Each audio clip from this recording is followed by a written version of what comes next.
There. You press that button. Once again, Henrik making And then the you go, complex simple. Good morning. How are you, GPT? Today I'm on a podcast. Can you say something to the users, to the viewers? Good morning to all the podcast listeners out there. I'm GPT, your friendly AI developed by OpenAI. Yeah, that's it. Nothing more to it. Oh, Henrik. Okay. All right. Once again, making the complex simple. I would give OpenAI the credit for that, though. They're the ones that put that button there. What is AI's implication for leaders? Welcome to another episode of Relearning Leadership, where we explore a specific leadership challenge and break it down to help improve your leadership, your organization, and just possibly your personal life. I'm Pete Behrens, and today we have none other than Henrik Kniberg, a name synonymous with Agile transformation and a beacon for those navigating the complexities of organizational change. His journey has been nothing short of inspirational, from pioneering Agile practices to the iconic Spotify culture that's become a case study for companies worldwide. But Henrik's creativity for making the complex understandable didn't stop there. Recently, he's taken a deep dive into the world of artificial intelligence, creating the viral YouTube video, AI in a Nutshell, once again demystifying, in this case, artificial intelligence for the rest of us, and sparking conversations on its implications for leadership, innovation, and beyond. I hope you enjoy our conversation as much as I did. First, I just wanted to say that for this episode, at least for this moment, both Henrik and I are human. We are. And our voices are real. But how do we prove it? How do we prove it? I don't know. That is a good question. And so while I can imagine much of our content is likely AI infused, inspired, for the moment, I believe you and I, from what I can tell, are actual humans in this conversation. But yeah, maybe that's a good question for you. Can you prove that for me? Exactly. And I cannot. Can you? It's the Turing test. Yes. So I guess we just keep it as an assumption that we're human. We'll just allow ourselves to assume that. Or how about this? How about we let the audience decide? We'll let them determine did this happen live, or are we make believe? Soon this conversation can be probably a much improved conversation with AI. That reminds me of a quote. Someone said, I'm not worried about AI passing the Turing test. I'm worried about AI pretending to not pass the Turing test.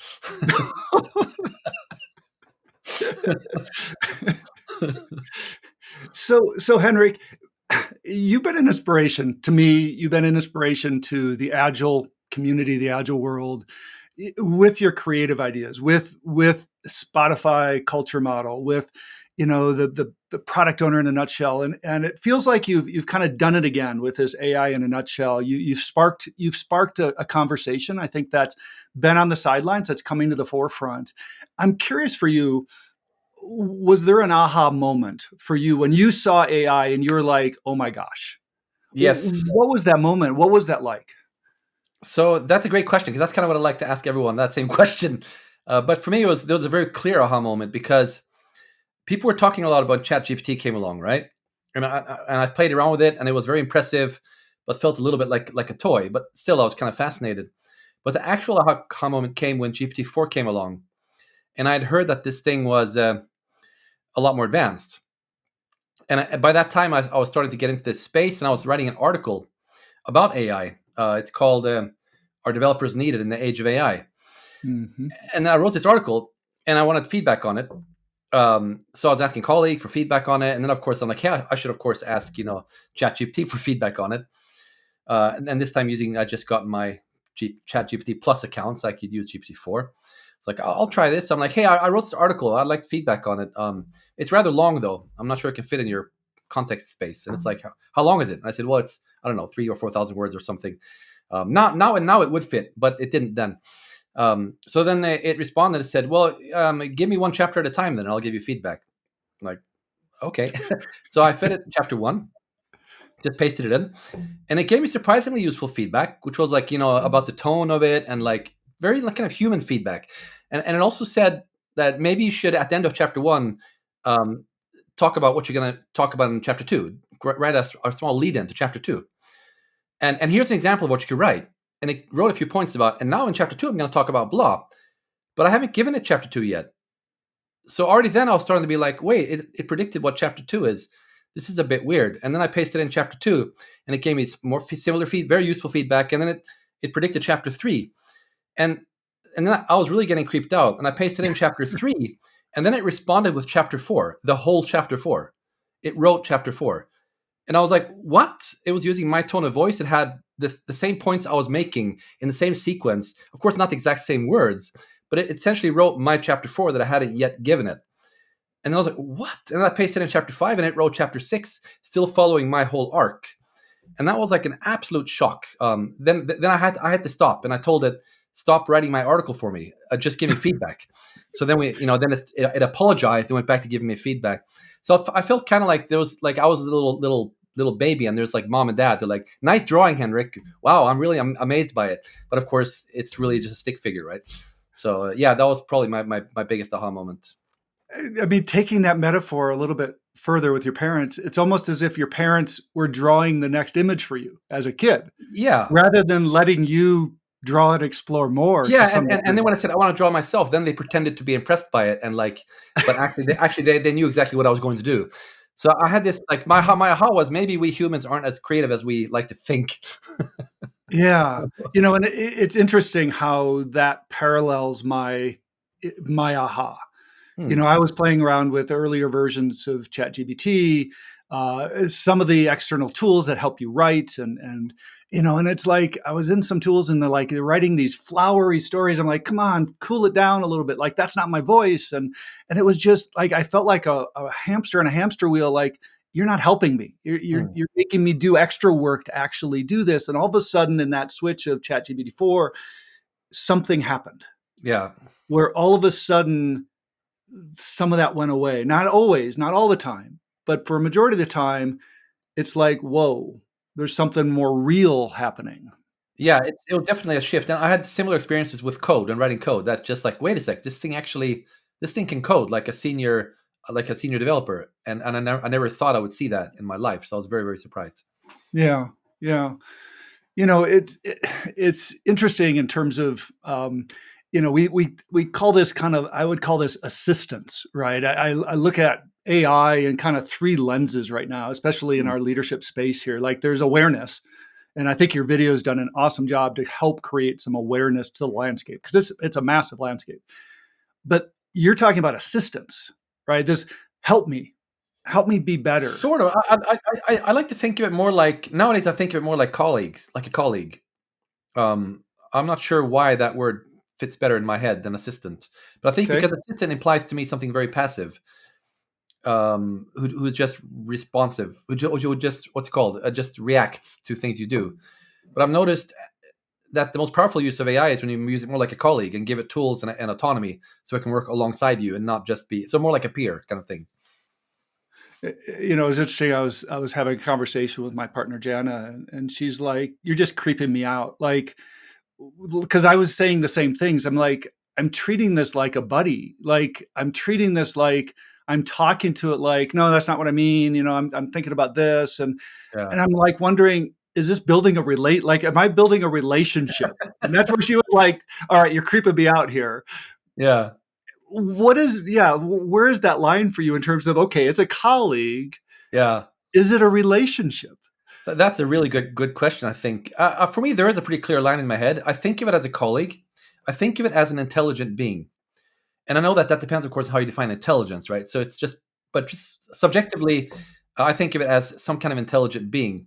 But I don't think of it as alive. I don't feel like I have a relationship with it. I don't feel bad conscience when I shut off my computer or something, or I think of it just as a dead tool, but with intelligence. And I think that's an aha for me, that somehow we managed to decouple intelligence from life and say intelligence can exist without life. And that's really interesting, like philosophically.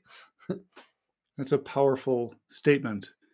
So being able to set it aside, not feel guilty, you're not giving it attention, and then come back and pick up right where you left off. Yeah, kind of, and continue that conversation. So one of the interesting aspects in leadership is the pro and con of the lack of humanness, right? So I almost see the leadership world or the responsibilities bifurcating a little bit. Like in some ways, it's good we have this non-biased, smart person, intelligence in the room to Yeah. give us non-biased or non. Oh, I can't say differently bias. biased, maybe.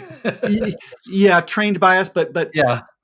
losing some of the human bias. But at the same time, I'm wondering leaders probably need more humanness to counteract, like, or do we need that? Like, is humanness going to go away in our organizations, Well, or actually, can it go away? I think that's kind of the core question. I was talking to a coach, like about we were talking about her job, and I was asking her, what is it about your job that is specifically human that an AI would not be able to do? Just out of a thought experiment, and we kind of went through what she does with her time, and one of the things that came up was a hug. You can't. AI is not good at hugging, uh, and also Yeah, just yet. yet, and or just reading the room. Everything is yet. Everything we say is a yet, right? But right now, you could put a human in a room and read the feeling in the room, and observe what's not being said, and maybe realize, I think I need to ask John how he's feeling, because he was just sitting in the back quiet the whole time. That's like a pretty human thing, which AI can't do at all right now. So I think a lot boils down to, as a leader, part of what your job is being a human, supporting people as a human. And some other parts of your job are kind of just mechanical, right? Setting a clear goal, following up, maybe visualizations, just creating an org structure, kind of mechanical work, which is intellectual, but maybe not strictly needing a human touch. And I think that's a distinction we all need to look at. What do I spend time on, and where is the humanness? And then I need to zoom in on that. And by automating the other parts, I have more time for the human part. I'll probably have more time for one-on-ones, for example, and things like that. Yeah. Yeah. In fact, one of the leaders in our, we have an AI leadership lab cohort where we're experimenting and having leaders share experiments that they're doing. And actually one of the AI leaders, or one of our leaders in that group, was saying, I used AI to help me prepare for the one-on-ones. They're Yeah, doing a lot of the, okay, what's this person doing? Show me all their content, and then yeah, help me prepare a conversation so I can be better informed for the one-on-one. I thought yeah. that was an interesting use case. And I think, like, for example, as a teacher, I think a similar kind of thing. If an AI helps you set up your classes, helps you grade your tests, help you create the tests, not taking responsibility from you, but helping you do the brunt of the work, then that just saves you time, and then you have time to actually be more with your students and actually support them. Same thing if you have an assistant that helps the students with their struggles, then you can come in when they need something else that isn't just intellectual support. Maybe they need more, the hug, right? I don't know. So my I tend to be a bit techno optimist in a sense, but Yeah. I think with the right mindset, a lot of people will have a lot more time to do people stuff and not just be bogged down with ineffective bureaucracy. So zooming in on that concept of time, I agree with you. I think its potential is to assist with mundane, assist with routine, assist with even creative, help me with this PowerPoint, help me with this strategy, brainstorm. What I'm wondering about is this concept of time. I've seen both in myself and others using AI follow one of two paths. One path is, oh my gosh, it's helping me quickly move down a path and it's like awesome. And the other one's like, I'm in a rat hole. I feel like I'm spinning. I'm wondering if you find that. I mean, you talk about prompt engineering is so critical, and a Yeah. lot of us aren't good at it. And I can imagine a lot of this is lack of prompt design Yeah. and whatnot. Have you developed a strategy to help you spend more time on the productive side? I think it was very helpful in my journey when I realized that most of the limits in AI aren't in the models themselves, but in my lack of skills as a kind of prompt engineering is not a great term because it sounds very technical, Yeah. but my ability to communicate with the AI was the bottleneck, and once I realized that, it felt pretty good because then when I got bad results, then I would spend more time thinking about what am I doing wrong? How can I phrase myself better? Or am I using it for the right thing? Or so it became more like it became this background process of improving my own skills. And then I noticed quickly that really paid off. And I notice it even now that there's always more things to learn. So that's kind of what I hope to inspire people to do is take this kind of humble approach that there's a new skill here. and I suck at it because it's a new skill, Yeah. and it's okay to suck at it because you always suck when you're new at something, right? And then you just need to learn and experiment and steal ideas from others and just get better at it, and then your results will get better. I agree with that, and I'm wondering about a secondary universe on that. What about a universe that says, I'm not good at this. I know someone like Henrik who is. Let me collaborate with Henrik, who can then collaborate with the chat GPT, and the three of us can be an awesome team. Like, do you see a world where, like an Uber ride or a Lyft ride, I just hire Henrik to help me with this problem? I think maybe in the very short term, but I think that's the equivalent of like a CEO going to their secretary and asking them to Google something for them. Maybe that was a thing in the very early days, but now it's so easy to do it yourself. You'll just get fast results by just doing it yourself. So you might have a secretary, but you won't ask them to just Google stuff for you. They'll just be a bottleneck in between. And so I kind of suspect it'll be the same. So there will be a space for consultants to help people, get started. But at the end of the day, I think it'll be just, the assistant will be it's a bridge to a quickly falling apart bridge. Yeah. I guess the reason I say that is, I mean, even the fact that I can drive, I still have value in the Uber ride, right? Yeah. The fact that the AI space is, number one, so complex, right? As you described in your video, there are so many different tools, and they are starting to integrate. And number two, that landscape is going to change faster than me. Yeah. How do I keep up? Right. So I guess what I'm wondering about is, because of the complexity, because of the speed of change, will that need for the expert maybe longer needed to be there, or will the tools just get better to make it easier for me to access? Yeah, I think they are getting better. I've noticed some, like when I think of the prompt engineering, I think of there's two sides of it. There's I guess maybe we could call it prompt imagination and the prompt engineering. So prompt imagination is coming up with, what can I even do? So even coming up with the idea. For example, I mentioned in my video, one of my favorite use cases is take a walk and have a chat with voice, and just trying to use it like a coach when I'm trying to figure out some kind of problem. And then I prompt it to just listen and not say anything but okay. And so no matter what I say, just say okay. So it's just sitting there being the best listener in the world. And then after a while, I'm like, okay, now that I've told you all this stuff, can you just summarize the key points I just said? And then maybe give me feedback. So then it turns into conversation. And then when I get it back home, I ask it to summarize everything we said. It's amazingly useful. But coming up with the idea, I wouldn't have come up with that idea a few months earlier, that you can even do that. And what I think is happening is, if we have prompt imagination and prompt engineering is the how, right? Like, I want this thing to help me plan a workshop. Well, what do I write? That's the how. The imagination part is, I can use this thing to help me plan a workshop, right? The realization that it even can be used for that. What I think is happening is that the prompt engineering part is getting less important because the models are getting better. So a very concrete example is, I like to use the example as an example of a bad prompt. I used the example of help me suggest an agenda for a workshop. Yeah. I use that's my classic example of a bad prompt. I'm not giving any context. I'll get a wishy-washy, high-level, answer, right? But even that, my example doesn't work anymore, because what happens if you go to GPT-4 and you say, give me an agenda for a workshop? What do you think? It starts asking you a question. Yes. And then it gives you a good agenda for a workshop. So I don't even need to be as good as a prompt engineer. I can give a crappy prompt and it'll help me with that. So I think what's shifting is, less important is to know all the little tricks of how to phrase a prompt. Like, think step by step was really important to write in the past. It's not important anymore. Yeah. But the imagination of knowing what can I even use it for, I think that's where the bottleneck is gonna be, probably. I thought the most creative piece of your video was the go for a walk and have it listen. I'm wondering if you'd be willing to share that with me, the tool or whatever it is you're using for the voice to text kind of interface. Is that something that's shareable that I can use myself? Number one, I was like, oh my gosh, I want that. But number two is maybe a resource we could put out there. Yeah, it's a really cool app called ChatGPT.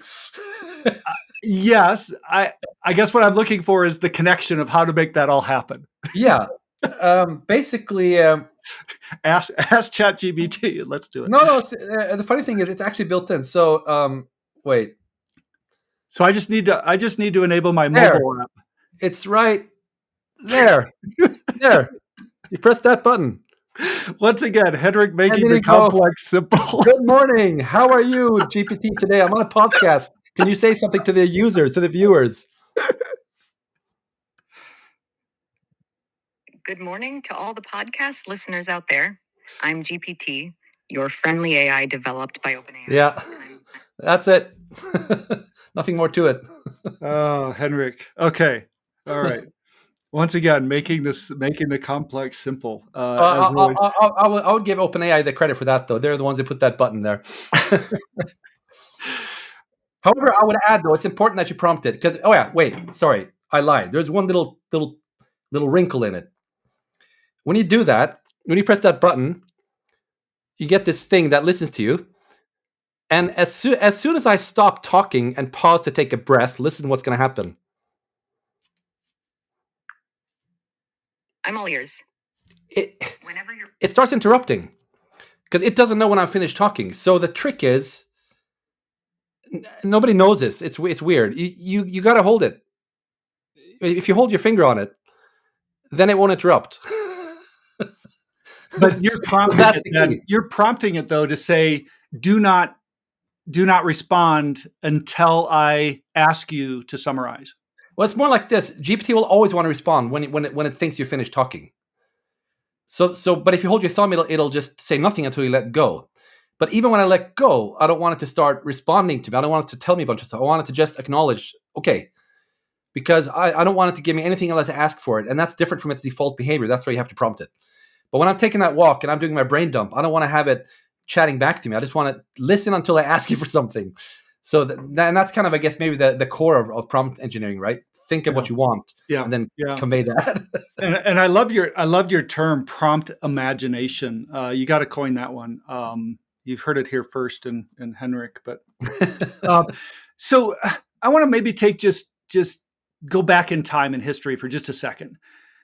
Your Spotify culture videos have been amazingly powerful to our universe in terms of just thinking about the way we think of an organization and the way it can operate and the different aspects of authority and autonomy and alignment and all those types of things. I'm curious now if we were to kind of go back in time to Spotify, and now we've got Spotify in the age of AI. Yeah. What would change? What would be different in that world now? I imagine that would never happen again in the same way. But can you even imagine what might be different in this cultural world at Spotify in this AI world? So in this context, what is specific to Spotify, would you say? I'm just curious to understand the question better. Well, I mean, when I think about why that was so effective is I think you were able to capture the construct of an organizational culture, right? And the dynamics of the pull and the tension of things that happen, right? Between team autonomy and alignment of multi-teams working on goals. And I was just kind of thinking about, okay, now we add AI to that mix, does it change? Or is it just, we've got another teammate here? I think if I'm going to generalize a little bit, and we take what was going on at Spotify was pretty much, it was an agile culture, right? And a culture very much oriented around experimenting and giving teams autonomy. And when it comes to AI, what I find is it changes. It doesn't change the principles so much. Like the principles that drove Spotify to become what it is, I think would have probably been similar, but the practices would be very different, most likely. And I think, and this is kind of what I've been coaching organizations that have, try to work in an agile way. And they're like, what does this mean for Scrum or Agile or, whatever flavor we use?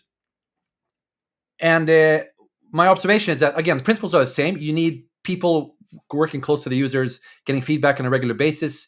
You need to not have micromanagement. You need people who have autonomy. You need visual management. Everyone can see the same picture. There's all these kind of basic agile principles that really, really help. But the practices, I think, are being completely turned upside down. And it's a little bit hard to predict. But for example, I notice now that 1 or 2 people that work with an AI as a colleague will outperform a full cross-functional team easily if they're good at prompt engineering. Yeah. So then, and why do we have cross-functional teams? Like, we got to ask these fundamental questions. And I think they're not as important anymore. I think you can have one generalist or one specialist plus the AI to complement. And then, okay, so now you have tiny teams, but that probably also means you have more teams. So you still need to synchronize across them, right? So maybe each team becomes like a member in a virtual super team. And then you need other structures to manage that. For example, and also if you have a tiny team that's just 2 or 3 people, you no longer need a daily stand-up, for example, because you're just sitting and talking. And you probably no longer need sprint planning because your sprints are probably just 1 day long. So sprint planning is the equivalent of having coffee with your friend and with the AI listening in. And then you just plan, what are we going to ship today? And then you ship it after lunch instead of spending 2 weeks with daily stand-ups. So I think the practices are just completely being turned upside down, while the principles are probably about the same. But that's just my observation so far. What do you think? I'm just blown away by how quickly you took that question into an impressive response. And now I'm questioning whether you're real. I think we have the AI infused Henrik in front of us here. Are any of us real? What does real mean? Yeah. No, I guess it's very eye-opening to me to think, because that's where we're getting into in our AI leadership labs is how does leadership itself change? And what you're describing is how teams are going to change, and therefore teams are changing, coordination is changing, project management is changing. Yeah.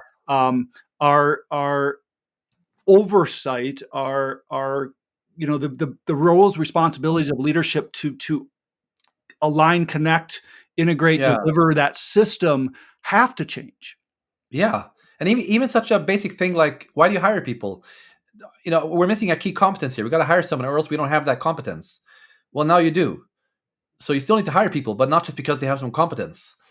It's something else you're hiring for. And it's hard to predict where it's going, but it's definitely a radical change that I think we've never experienced before. Yeah. And what you're getting at, right? The cultural side, saying that probably wouldn't change. And I kind of qualify now when I'm working with leadership teams. I said, well, as of now, organizations are human systems. And as such, they model the human dynamics of, desires and fears and, things like that. So autonomy and alignment are 2 of those pulls, right? That are human. But what happens as organizations become half human? Yeah. Although autonomy and alignment isn't that the same though still? Because you still have the question, how much autonomy do you give the AI? And how do you keep the AI aligned with each other and with you? I think it's the same question still. Maybe the practices for managing it will be a bit different, but yeah. So one of the things that scared me kind of at the end of your video was, okay, where is this going? Putting Einstein in your basement, not just, in your pocket, but now put Einstein in your basement, give Einstein a broader mission. Yeah, give him tools and let him out the door. Well, let him out the door.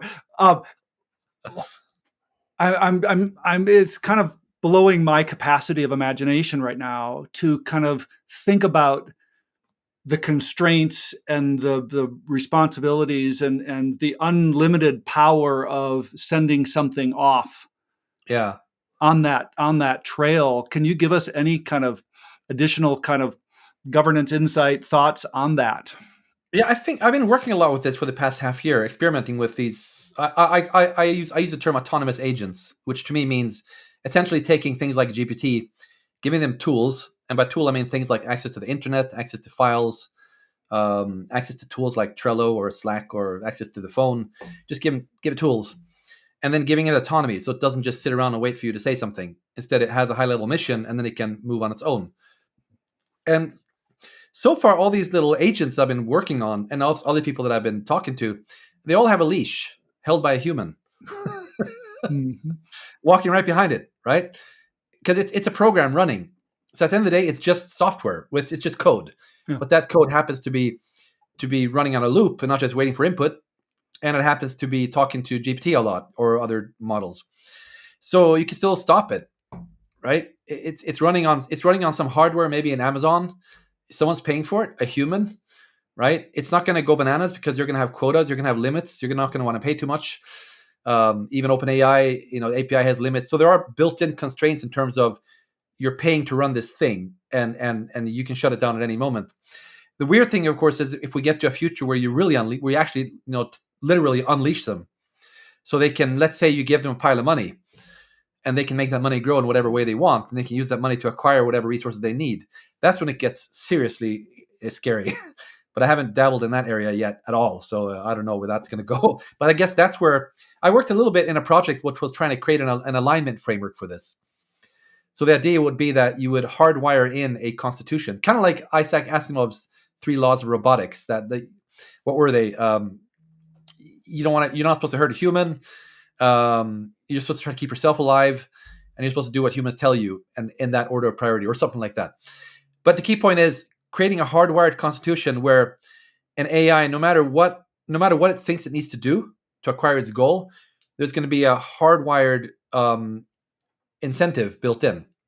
For example, let's say I want an AI to solve climate change, right? So I set up an AI or a whole factory of AIs, and I give them that mission, and I give them a bunch of money, and I give them resources, and they just say, fix climate change. Maybe they would quickly conclude that the fastest way to fix climate change is to eliminate all humans, because it is, right? But then the Constitution would get in the way and say, no, but actually we care about humans more. You don't get to do that. Oh, okay. So that becomes like the constraint, right? Yep. So that kind of work is, of course, going on right now a lot, and I think it's really important. Yeah.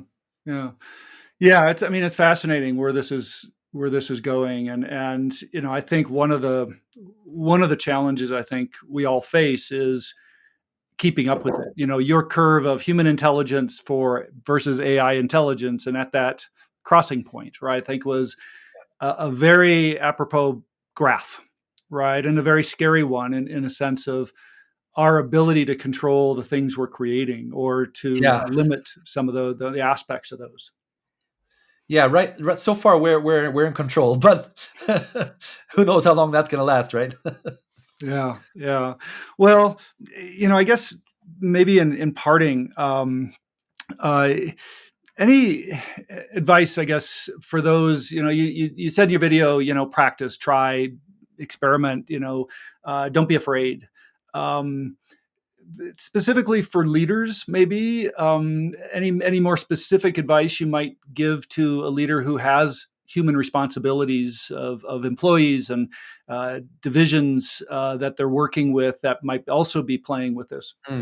Yeah, I would say the first step is really to really try to understand how big this is. That it's not just another technological thing. It's not like, oh, VR is now a thing or blockchain is now a thing. This is a fundamental change, like the invention of electricity or even more. So that's a mental threshold you kind of need to get over. And once you start realizing that, then I think the future is very uncertain, of course, right? So anyone who's saying what's going to happen in the future is speculating.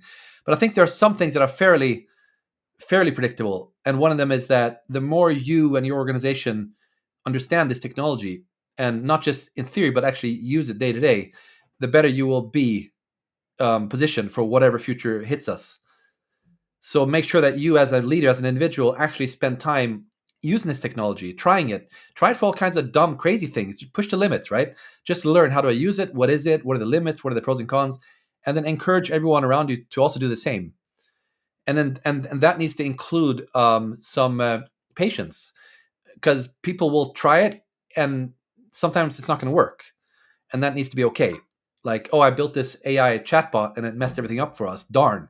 Okay, but we tried. And that's really important, because if people are scared that they have to get it right from the beginning, then they're not going to try stuff. And then your company is going to fall way behind in whatever future we get to. I love a description one of our leaders said is it's like having a really smart teenager at your team. It's like incredibly brilliant, but not always properly controlled in the right ways.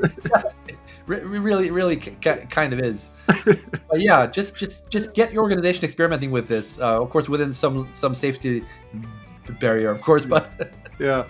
Well, Henrik, I just want to say thank you for continuing to share your creativity. I think you continue to be an inspiration for us in a new world, and I look forward to our continued sharing of it.